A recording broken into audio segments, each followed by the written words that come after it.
just when we thought the start of the new year couldn't get any worse, Mark Zuckerberg has hit us with an absolute bombshell. In a bizarre video posted on his personal Facebook page, the social media mogul announced that Meta would be scrapping its fact-checking service, its already quite rubbish fact-checking service, and replacing it with a community notes system. Sounds familiar? So we built a lot of complex systems to moderate content. But the problem with complex systems is they make mistakes. Even if they accidentally censor just 1% of posts, that's millions of people. And we've reached a point where it's just too many mistakes and too much censorship. The recent elections also feel like a cultural tipping point towards once again prioritizing speech. So we're going to get back to our roots and focus on reducing mistakes, simplifying our policies, and restoring free expression on our platforms.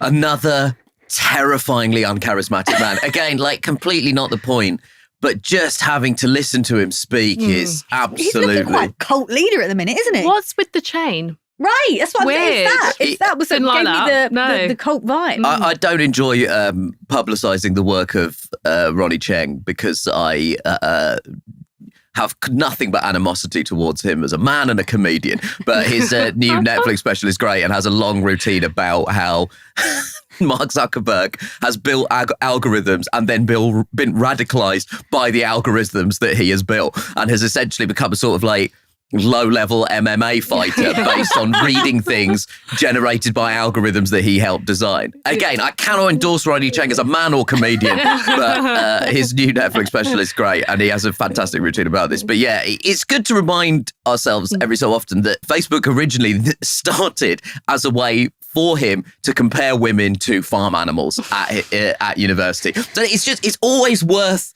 keeping that in mind when you consider Mark Zuckerberg.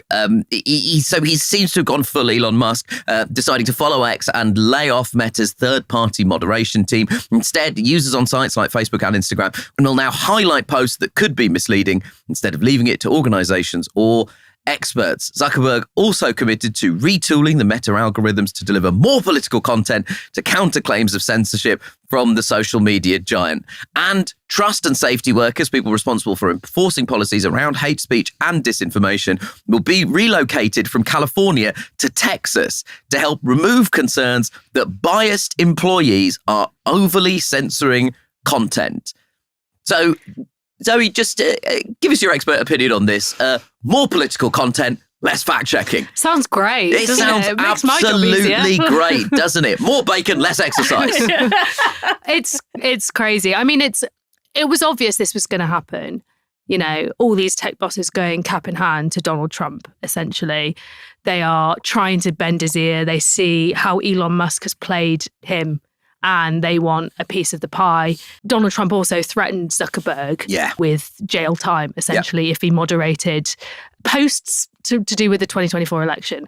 And it's going to be extremely messy because Donald Trump's economic policies, I think, eventually will come into conflict with what these tech bros want. You know, they want a very, very globalized system, and Donald Trump wants America to be very isolationist. And eventually these two schools of thought must crash into each other. Oh, absolutely. I mean, Elon Musk talking about like migration as a massive threat. Famously, he was quite pro-migration, particularly high-skilled Indian tech workers. So well, he was saying that he was basically saying that over Christmas as well. Like he was essentially arguing for more high-skilled immigration, which presumably at some point will come into conflict with Trump's I don't even want the people who are here policy. And electric vehicles is another classic example. You know, this obviously Musk is very much in favour of electric vehicles. This comes into contrast with a lot of, you know, thought in the Republican Party about net zero being this scourge, and then, you know, the interest of the Rust Belt and all these things. You know, at some point they're going to clash. And Elon Musk, as we can see, is a highly unpredictable character who seems to be extremely high on his own supply at the minute.